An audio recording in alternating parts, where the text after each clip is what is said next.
Waging war on corruption.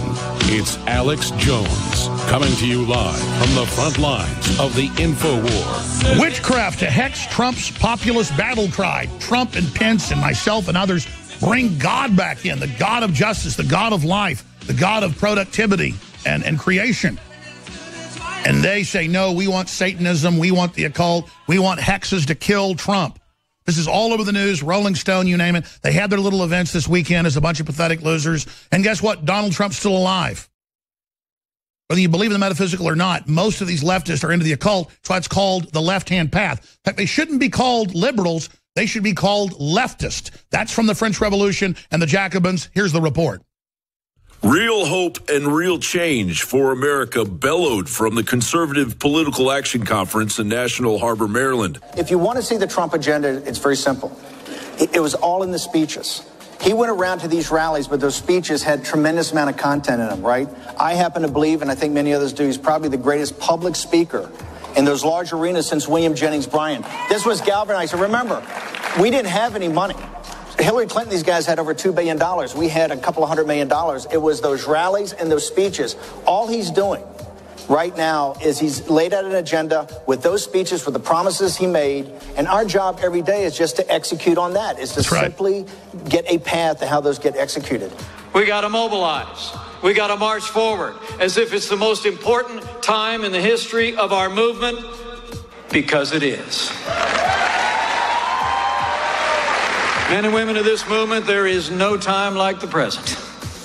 So make your voices heard in town halls, with your family and your friends, on the internet and in social media, and in all those places where common sense, conservative messages are most desperately needed. Because this is our time. From this day forward, to make America great again, President Trump and I need every ounce of your energy and enthusiasm, your conviction, your courage, your passion.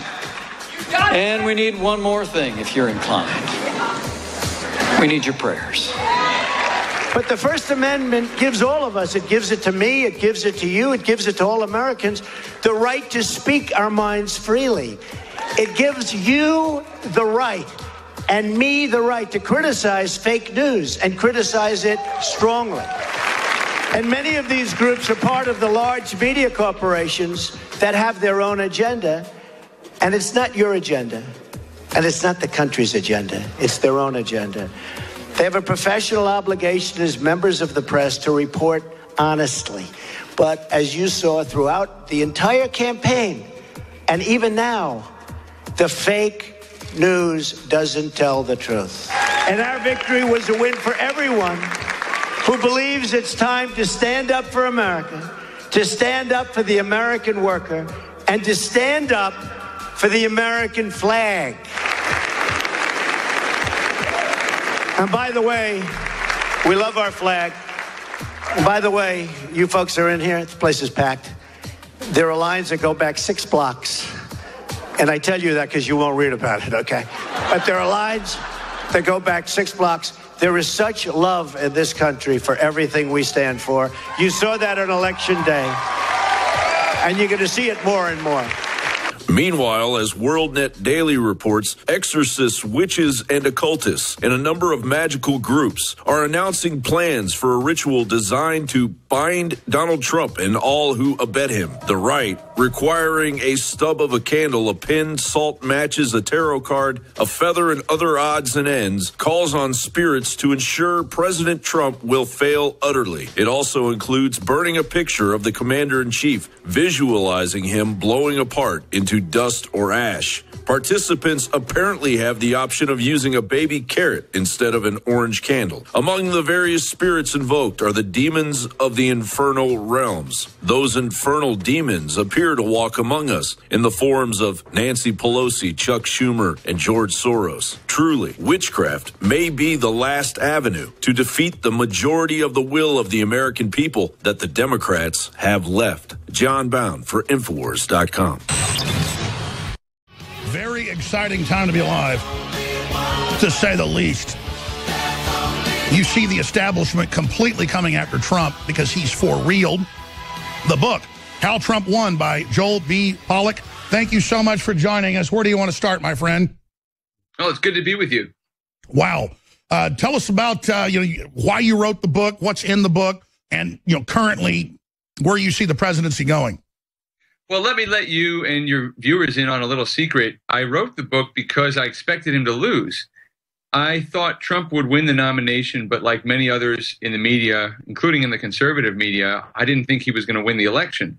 And one of the things that bothered me most was that after the election, there was going to be this civil war among conservatives and in the Republican Party, and that this was going to damage the effect to move forward with defending the Constitution, holding the government accountable, and so forth.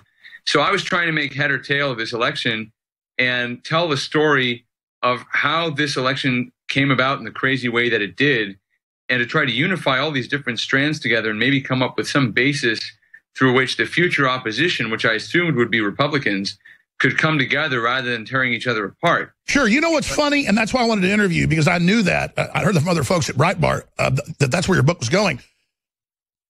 I told folks Trump's going to win according to internal polls, and we know that they're skewing these other CNN polls and others, but when he wins, it'll just be a battle we won, because the bureaucracy, the Republican establishment, the Democrats, the globalists, all the foreign money is going to pile in against him, so the fight's just beginning. Trump getting in was just a beachhead, and so your book is perfect now to talk about the battle still going on in the Republican Party and how we've got to basically have a Trump victory throughout that system first to be able to get this agenda through.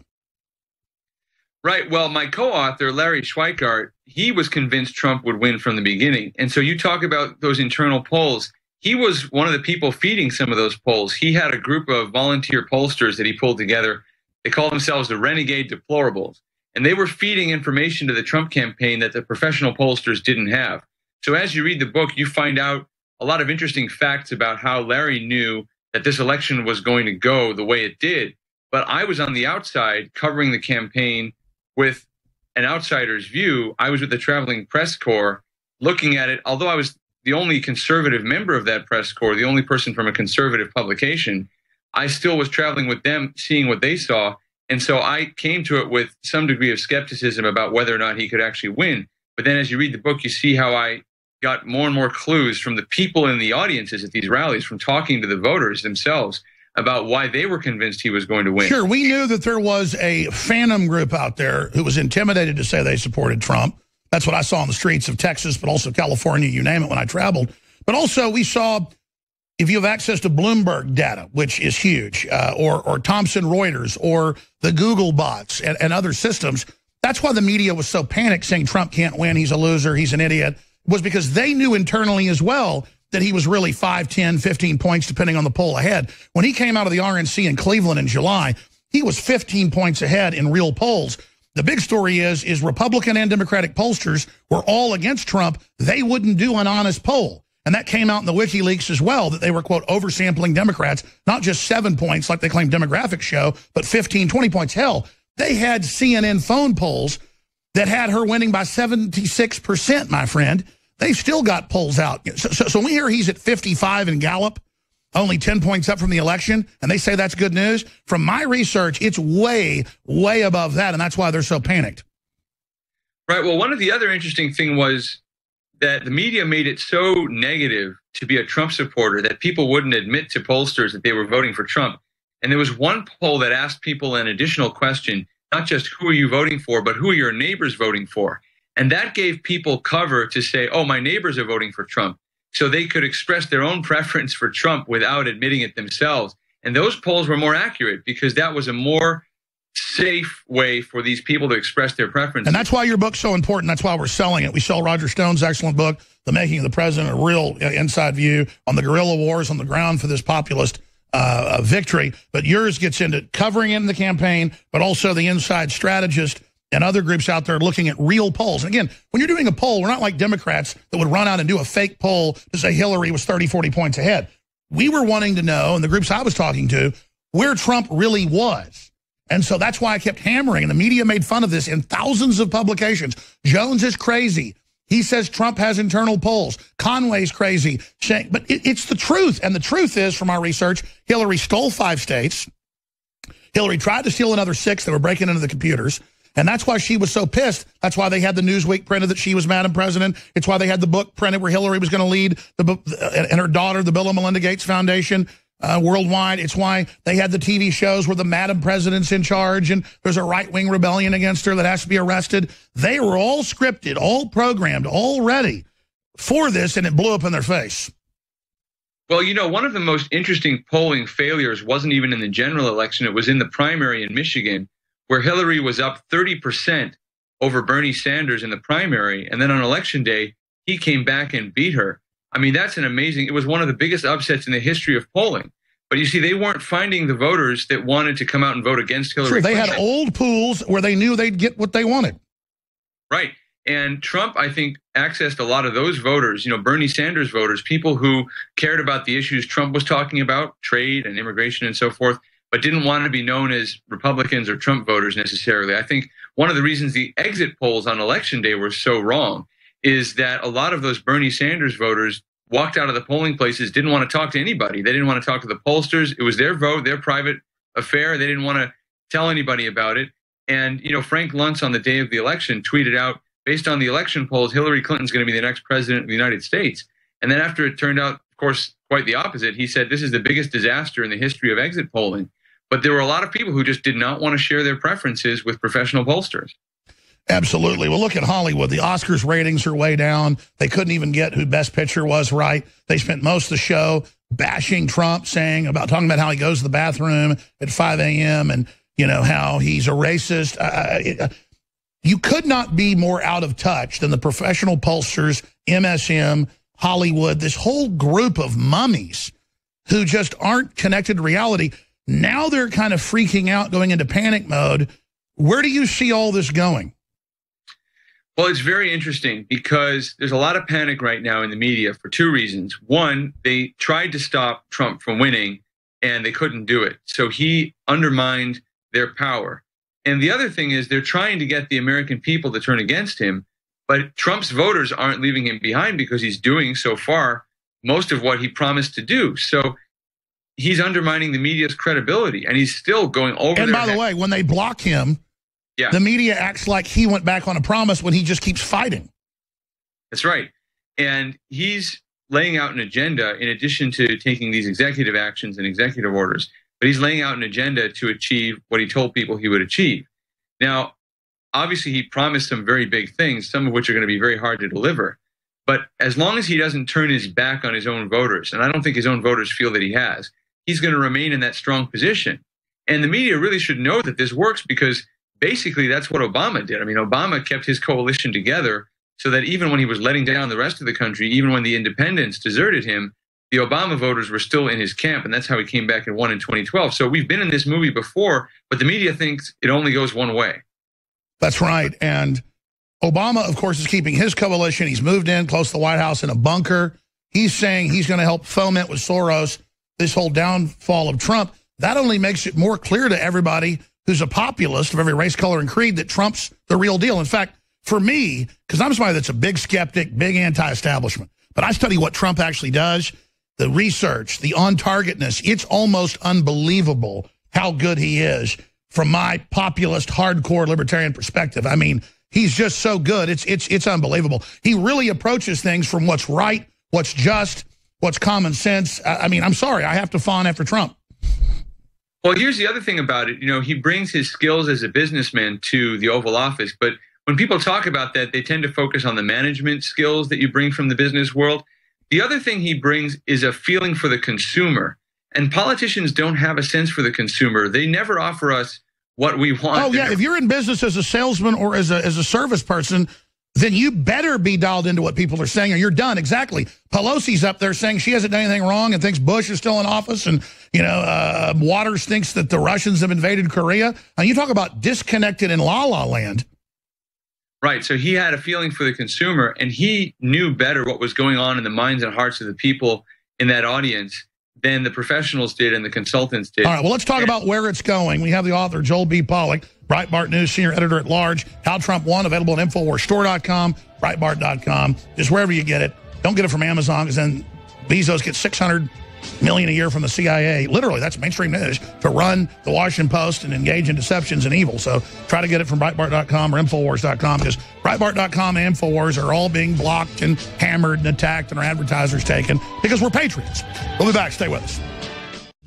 Joel Pollak, editor-at-large, senior editor at Breitbart, How Trump Won, the Inside Story of Revolution. We sell the book at InfoWarsStore.com.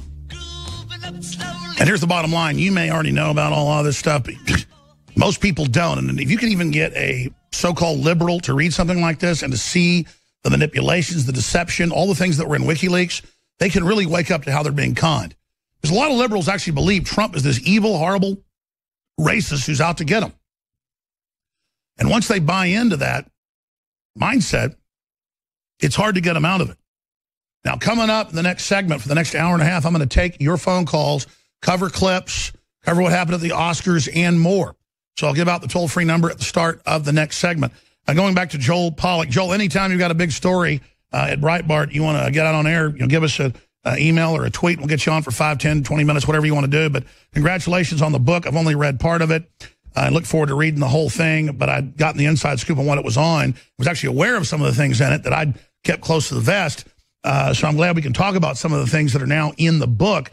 But again, congratulations. Just in the last 5 minutes, what do you want to talk about instead of me asking questions?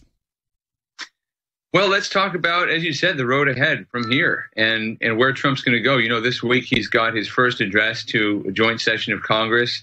It's not technically a State of the Union address, but pretty close to it. And I think that the Democrats are busy trying to figure out how to troll this address. They're inviting all kinds of people. Yesterday we saw they're inviting illegal aliens to the address to sit there in the gallery, and they don't really know what to do. I mean, one of the more interesting things that he did during this election was he didn't just go for the swing voters. He reached right into the heart of the Democratic coalition and got those Democratic base voters to join his side. And the Democrats are in a flat-out panic about it. So we know more or less what Trump's going to say in Congress because he's been saying it all along. We know what his agenda is. He's pretty transparent about it. But the really interesting thing is to see how the opposition reacts and what kind of resistance, as they call it, they're going to be putting up. And I love how the whole establishment, the Republican leadership, they're all against him. But then the Democrats now call themselves the resistance, because myself, Steve Bannon, Trump, we're all saying and branding it as Drudge has done properly, the resistance to the globalist, the resistance to this whole world government corporate system. It's now out in the open. And so now they're calling themselves the resistance to our president that's just our beachhead to try to take our country back. Yeah, I think there should be a rule for the Democrats' resistance. They should have to say it with a French accent, because there's this really crazy notion that we don't live in a democracy. I mean, they're not calling it the opposition. The Tea Party was a loyal opposition. The Tea Party was about people getting active, doing something to change their government, petitioning for the redress of grievances, the old constitutional bit. And the Democrats lost one election and they're acting like we're occupied by a foreign power. And, they don't seem to be up to the ordinary task of just having a debate, getting people together, changing government. But that's because fundamentally they are servants of globalism. That is a foreign takeover, like Brexit. The EU, England never voted to join the EU. How did it make 90% of their laws? They are the ones that are the occupiers. That's why they're projecting onto us what they are. Well, what's interesting is that Democrats place more faith in certain global institutions than they do in our own institutions. And that was a big part of the backlash against Obama. Remember that when he approved the Iran deal, he went to the UN Security Council before he went to Congress. Now, not only is that unconstitutional because the Senate is supposed to ratify any treaties, but it also tied the hands of Congress because once he went to the UN Security Council, even if Congress rejected the deal, it was a done deal. Sure. And that's just unbelievable. Well, you remember whenever on several deals, he would say that he was going to do stuff in Europe with Russia and then also in Syria and also in Libya, and he would tell Congress, well, I don't need your authorization. I have NATO's authorization. Right. Well, how about the people of the Czech Republic? I mean, he went there after he got elected, gave a big speech about how he stood with them and their fight against tyranny and so forth. And then he just pulled the rug out from under them on missile defense. Same thing with the Polish government. He called the Polish leader in the middle of the night to tell him he had abandoned the treaty we had with them on missile defense. I mean, he did this kind of stuff to America's allies all the time.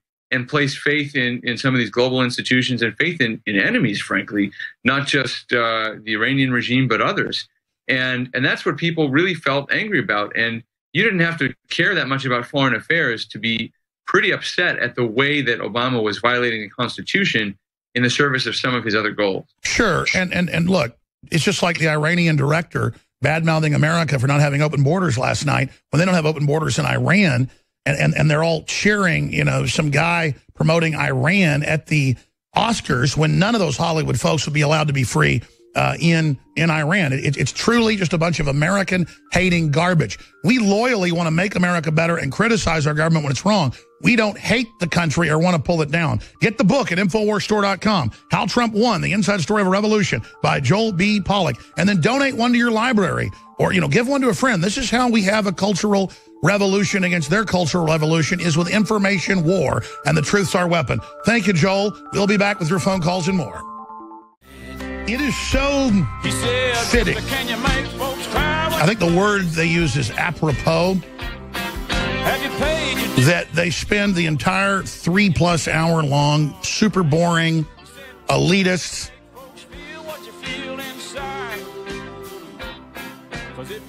Hollywood event that is the Oscars, and at the end of it, they couldn't even get who the actual winner was right. And perfectly, the name of the film that they get wrong, or the name of the film that they give the award to, is called La La Land. Just last week, I was saying they are the delusionals, and they live in La La Land. That Nancy Pelosi and the Hollywood crew and all of them live in La La Land. They live in Alice in Wonderland. We've used all those terms, and then literally, living in La La Land, they give La La Land the award.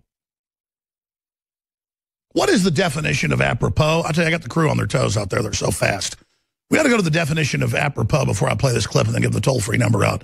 I want to talk to first-time callers like we did yesterday, a lot of great callers. I want to talk about what do you think Trump does to continue on to fight the globalist? Is he not delivering? I want to talk to folks that if you disagree with Trump, think somehow he's sold out. We're not censoring your calls. I want to talk to Hillary supporters. I mean, are you still Hillary supporters after all the things we know? Apropos, with reference to concerning, she remarked apropos of the initiative, it's not going to stop the abuse. Used to state a speaker's belief that someone's comments or acts are unrelated to any previous discussion or situation, very appropriate to a particular situation. I don't think that's apropos. That's a different word. Because again, I go off my memory with words. Every once in a while I'm wrong about their definition. But apropos means like someone deserved it, or like somebody hurt somebody so they had instant karma. Very appropriate to a particular situation. So I guess that is the right definition. It's like instant karma, basically is what it is. Instant karma. Everybody knows that term. You let your dog crap in your neighbor's yard, and then your toilet overflows an hour later. That's apropos. So I was correct with the definition. Thank you, guys. The toll-free number to join us is 800-259-9231, 800-259-9231. I've looked at what Trump's doing, and he couldn't be doing a better job trying to execute what he's doing, undermining the fake media, exposing them as liars, as enemies of the country, explaining to the American people how we've been captured by globalism and how we've been sold off to the highest bidder by corrupt elites, and how we have elites in L.A. and New York that are waging war against the American people. And then he's not just using that rhetoric, he's actually going after them. And he's actually creating record small business creation in just 40-something days, and $2 trillion in the stock market, and trying to get big banks to loan to small businesses. He's doing everything you do to transfer power back to the states, back to Main Street, and back to the people. Toll-free number to join us, 800-259-9231. But I have actually been out to Hollywood. I was never that obsessed with it like most people, but when I was 20 years old, I'd think it was dumb if a girlfriend was reading People magazine. That's not the real world. That's there from Madison Avenue to make you feel small and to sell you a bunch of products that you don't need or don't want.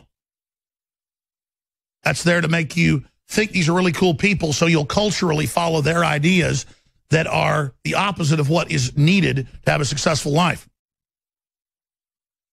But you look at them now, a bunch of disheveled, mentally ill, twisted, unhappy nobodies in most cases. Most of them are running from Hollywood if they've got a soul. The whole franchise system is falling apart. It's being bought up by the authoritarian kingpins of communist China. But they still arrogantly sit there and lecture everybody and say America's hated now because of Donald Trump. America is hated in many places in the world because the globalists have used our blood, our treasure, our name on the crimes they've committed. And in many cases, we've been used to execute those crimes, and that's wrong. And Trump's trying to reverse that. But of course, you blame him for what you've done. Now, do some people in the world think they can just come here and have everything paid for and have their babies for free and all the rest of it? And so they're mad at Trump? Yeah, that's true. And those people are delusional. So they can join the rest of you in la-la land with the delusionals. We're the deplorables to those that live in the land of delusion. Secret ballots, duplicate envelopes, armed guards, and a star-studded finale. So how did the fine-tuned Oscars machine go so wrong? Oh, but there's no fine-tuning and there's no ID shown when you vote in California. But that's okay to let people vote in the names of dead people. But, oh, my gosh, this ballot, I guess, got mistaken or stolen. In an Oscar blunder unlikely and unlike any before it, Warren Beatty and Faye Dunaway announced La La Land as the winner instead of Moonlight of the Best Picture Award after being handed the wrong result card on Sunday night. And why would Trump attend the Academy Awards? Why would he attend the White House Correspondents' Dinner when he's the guy that would bring ratings to it? And it's all about him. Epic Oscar mistake. Faye Dunaway, Warren Beatty announced wrong person. After bashing Trump, self-absorbed celebs award wrong winner at the Oscars. Infowars.com. Let's go ahead and play the whole train wreck, and I'll narrate it for radio listeners. Here it is. Come on. La La Land. La La Land. We're in La La Land. Oh, yay. But, guys, I'm sorry. No, there's a mistake. Moonlight, you guys won Best Picture. Come on, this is not a joke. This is not a joke. I'm afraid they read the wrong thing. This is not a joke. And Kimmel stumbling around. Picture? Moonlight, Best Picture.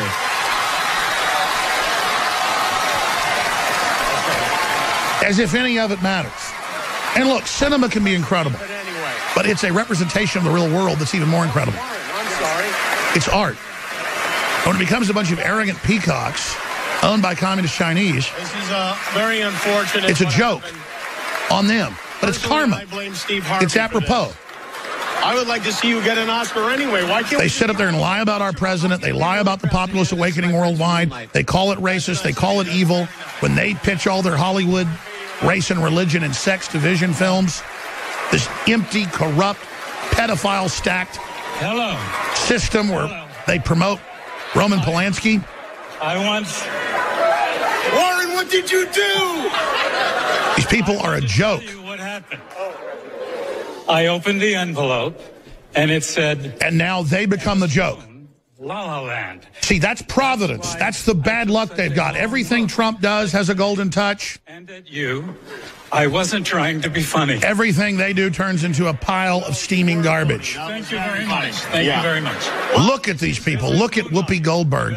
I mean, just look at these nothing sycophants, mercenaries, to go out and read off a script and then sell their tyranny of lies. Most of them, Matt Damon, Affleck, all of them, he's not that bad, who pitch all this liberal crap, they don't even believe it.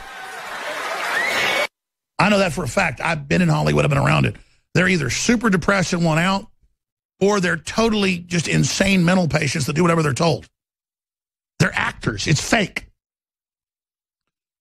And then if you do speak the truth, like Kurt Russell, You get attacked, you get boycotted, you get demonized. The only person that's big enough and powerful enough is the all-time biggest star, hands down, highest grossing, biggest productions, longest lasting, most successful. He was on TV in the 1950s. His name, of course, is Rowdy Yates. His name is Clint Eastwood. And so, of course, he's a patriot. And he was always the rebel. America are the rebels. The American idea of freedom is the latest, coolest thing. Globalism is just old empires writ large, old centralized systems having full control. Isn't that just cute? To see their complete and total train wreck. Now I've got a lot more news and a lot of other clips I want to hit. Bill Paxton, who was a great actor, he died of complications of heart surgery. Everybody dies. It's the great unifier, no matter how many life extension technologies they try to get, no matter how much computing power they get, the globalists are not going to transcend life and death unless they completely change what humans are and just turn us into machines. But it won't really be a human anymore, will it? It won't be the same person. It won't be the same thing. But in their quest to be God, they give up the humanity that is their closest connection to God. But if they had discernment, they would already know that. Okay, we're going to go to your phone calls now with Smith and Joaquin and Mike and Eric and Matthew and others. As soon as you hear somebody hang up, that's your chance to call in. The toll-free number is 800-259-9231. First-time callers today. First-time callers. We don't screen your calls other than asking if you'd like to tell us how you're listening, where you're calling from. If you'd like to tell us what you're calling in, that gives me an idea. But screening means if I disagree with you or not what I'm looking for, I don't have you on the air. A lot of shows, especially liberal shows, only go for people that agree with them. I'm old to have people call in and disagree, as long as it's cogent and serious and actually making a point.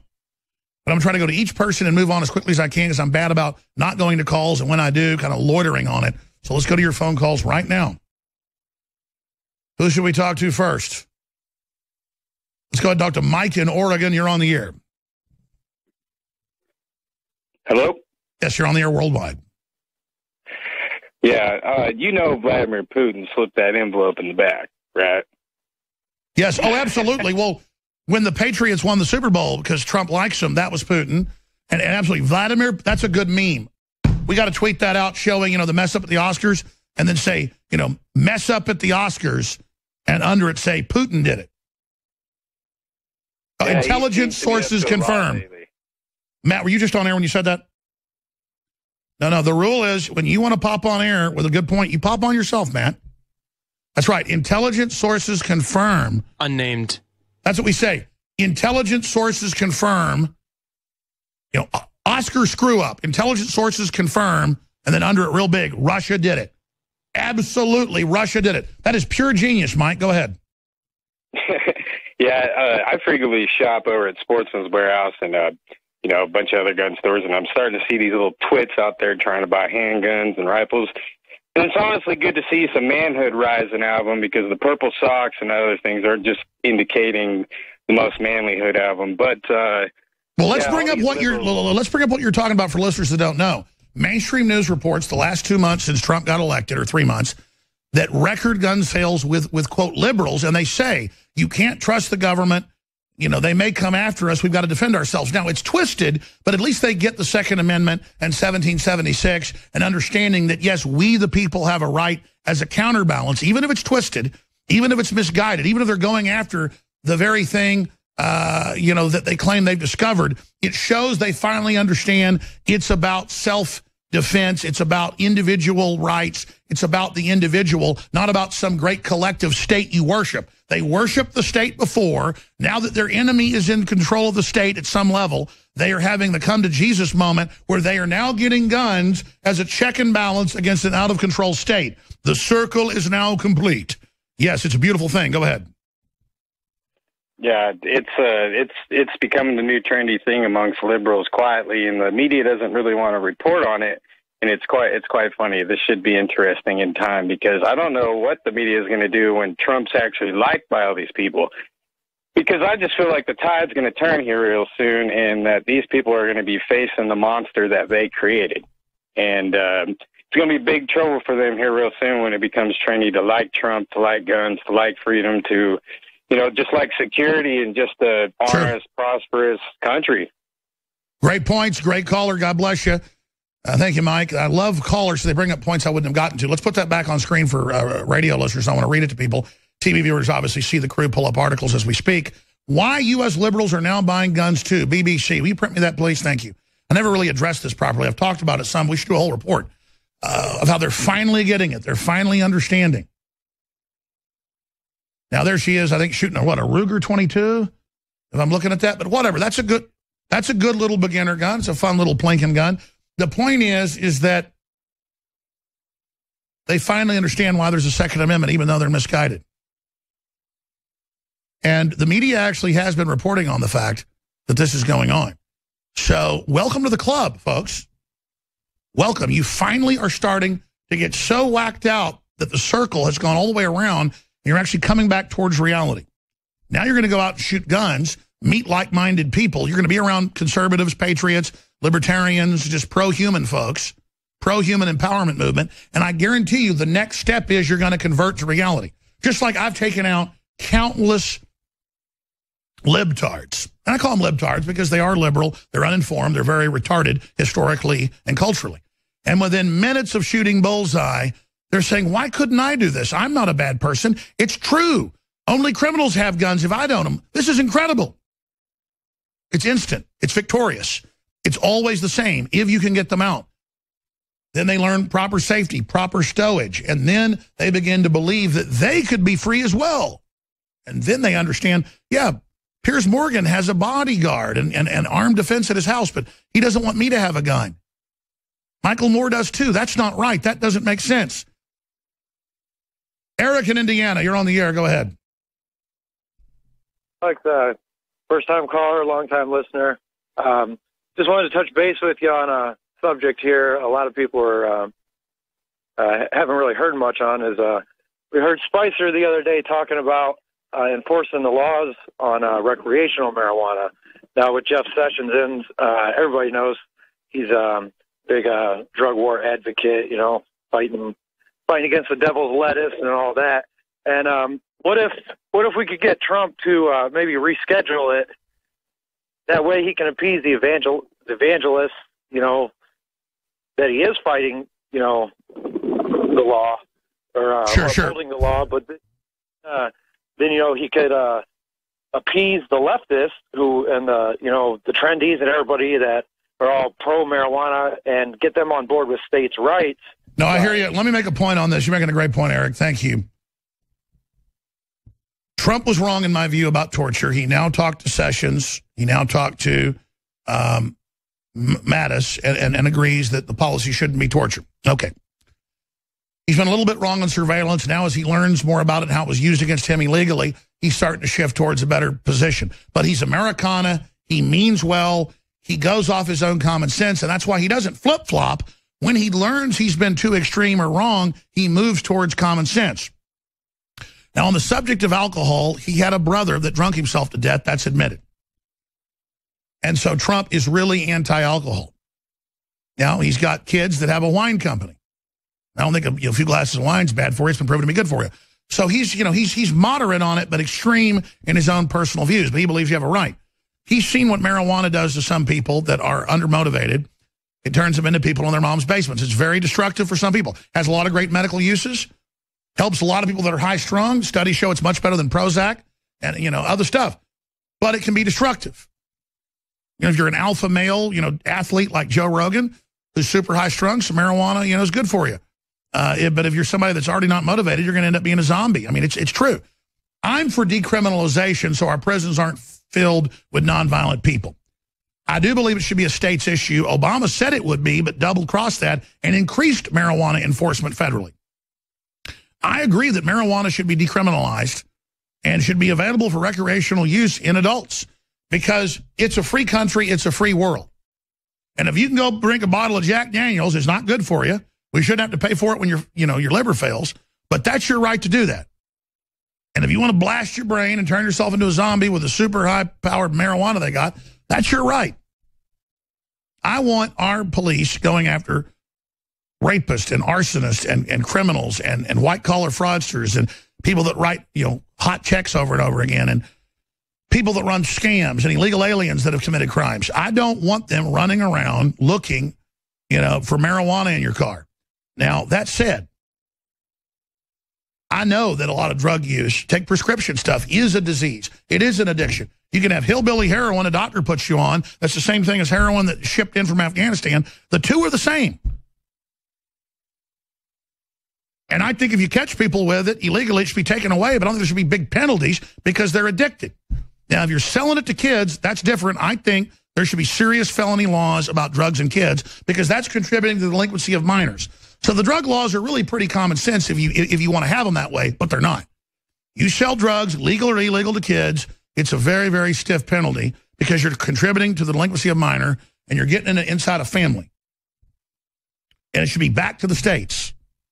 But I agree it'd be a big victory for Trump if he moderated Sessions some. Sessions is great on so many points, but he's one of those older guys from Alabama that thinks, catch him with a marijuana cigarette, throw him under the jail. Come on. Come on. You have to be moderate about it. Half the population smokes marijuana in this country. We've chosen we like it. That's what's going on. I personally don't like marijuana. Very rarely smoke it because it's Russian roulette. Sometimes it feels great and I can think on it. Other times, the only time I'm fearful, and I don't ever have fear or anxiety, really. I smoke marijuana. I start worrying about my kids, everybody around me. I start being paranoid. I don't like it. Other times I smoke it, I want to go to sleep. So that's why I get talked into it every few years. It's just, it's like one time it's okay, other times it's horrible. But it doesn't matter. Some people it helps. So that's where I stand on marijuana. Other drugs need to be decriminalized because making them illegal makes them black market, and they're full of poison. They're full of garbage. They're full of additives. It's super dangerous. And young people shouldn't think it's cool. By the way, if you decriminalize, every European study shows drug use goes down because there's not a black market in it, and it's not seen as cool and underground anymore. And then the young people can't be involved in it because there's no money. And the gangs can't either. So I've done my research. That's where I stand. And I think that's really what Trump should do about it. And I totally agree with you. It'd be a big victory for Trump to do that, something Obama wouldn't do.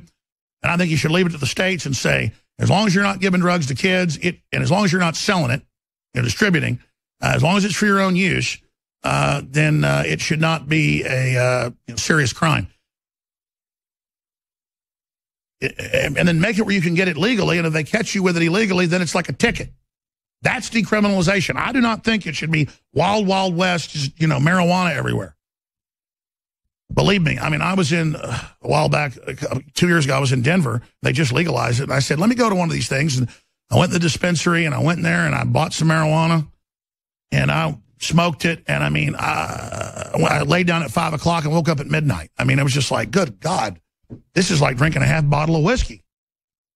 So it's high-powered. High-powered. And I really did go, like cops take drugs, and test so they know what it feels like so they can recognize it. I literally have taken marijuana to know what it's like. And compared to stuff I smoked a few times in high school, it's 15, 20 times stronger. Okay, I digress. See, caller brings up a great point. I do a 10-minute diatribe. I apologize. Let's go back to Joaquin and others here in just a moment. We'll continue with calls right through the next hour. You can also send Twitter questions at Real Alex Jones. I'll cover some of those at the bottom of the next hour, I promise. So remind me, crew.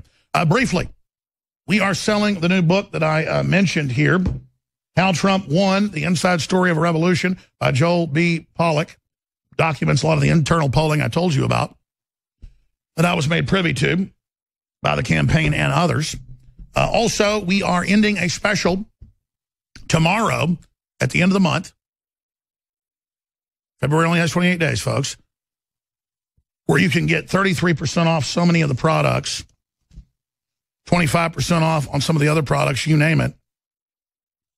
So the Defense of Liberty special ends here tomorrow, and I just want to thank everybody for your support. I had the printout here. Here it is. The Defense of Liberty 13-hour broadcast extended sale for a limited time at InfoWarsStore.com.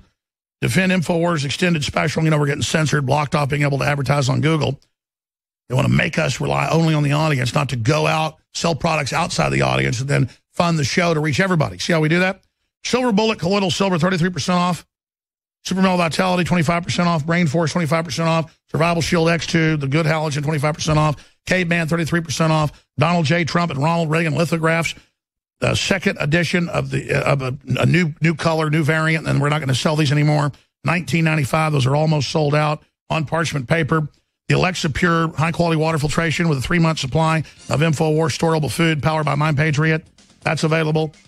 The globalists hate InfoWars is not beholden to the mega banks or government handouts because it means our message cannot be censored or controlled. Because we are not establishment funded, we are powered solely by your support.